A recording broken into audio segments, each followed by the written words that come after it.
In the name of Allah who is the most beneficent and the most merciful. मैं आपका teacher Ali Hasan. और इससे previous lecture के अंदर अगर आप अपने माइंड में सोचें तो हमने क्या डिस्कस किया था।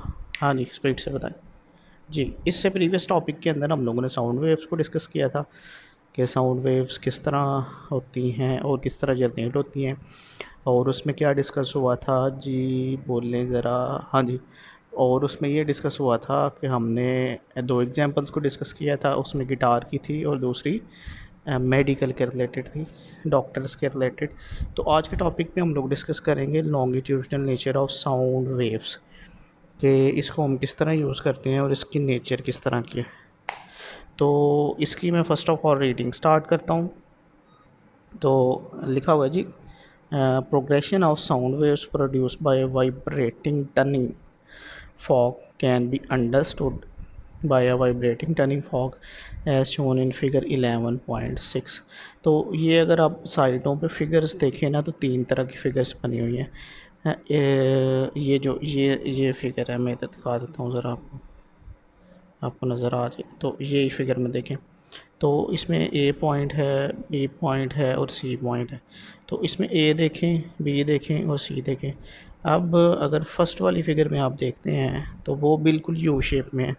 तो अगर बी वाली फिगर में जब आप आते हैं तो वो थोड़ी सी उन्होंने उसका जो यानी मुंह है उसको थोड़ा सा ज़्यादा खोला हुआ है, यानी उसका एंगल उन्होंने वाइड किया हुआ है। अब सी फिगर के अंदर उन्होंने क्या किया, एंगल वाइड तो नहीं किया बल्कि मज़ीद उसका आगे से जो एज है ना उसको कम कर दिया। तो ये थ्री टाइप्स की जो है ना फिगर्स हमारे पास बन रही हैं। तो कहता है before the vibrating of turning fog density of air molecules on the right side is uniform. कहता है कि जब हम उनको वाइब्रेट करेंगे, वाइब्रेट करने से पहले उनके जो डेंसिटी के मॉलिक्यूल्स होंगे वो राइट साइड पे आ जाएंगे यूनिफॉर्म की तरह।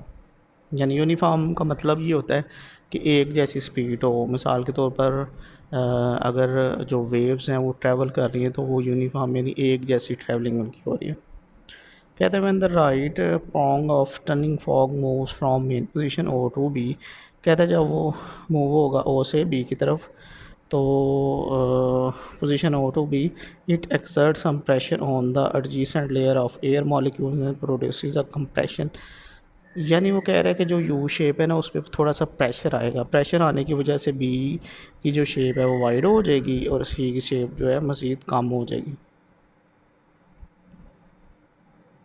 हाँ जी, कहते हैं the pressure air layer in turns compression the layer next it to and so on. Most later the strong prong begins to move from B towards A। कहते हैं the pressure in the adjacent layer decreases, pressure कम हो जाता है and refraction is produce. क्या होता है जी, rarefaction हो जाएगी। The rarefaction is transfer to the air layer next to it and so on. उसके बाद क्या होगा, as the tuning fork moves back and forth rapidly moves back यानी दोबारा अपनी ओरिजिनल पोजीशन पे आ जाएगा। And rapidly a series of compression and rarefactions are created in the air. कहते हैं हवा के अंदर एक सीरीज़ बन जाएगी कंप्रेशन की और रिफ्रैक्शन की। इन दिस वे कहते हैं इस तरह sound waves progresses through the air. बाकी कह रहा है एज फिगर 11.6 जो हमने फिगर ऊपर डिस्कस किया, the direction of progression of sound waves is along the direction of oscillating air molecules. This shows that the longitudinal nature of sound waves, distance between two consecutive progression or rearfaction, या इसको आप पढ़ सकते हैं refractions, is the wavelength of sound wave।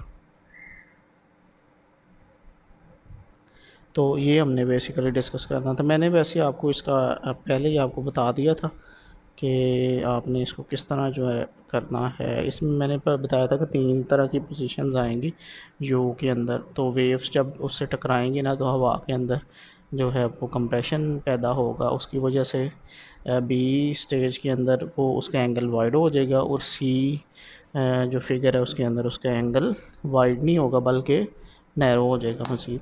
तो ये almost इसमें ये डिटेल है। इससे नेक्स्ट टॉपिक के अंदर हम लोग डिस्कस करेंगे इंशाल्लाह, काफ़ी इंपॉर्टेंट है, कैरेक्टरिस्टिक्स ऑफ साउंड को हम लोग डिस्कस करेंगे।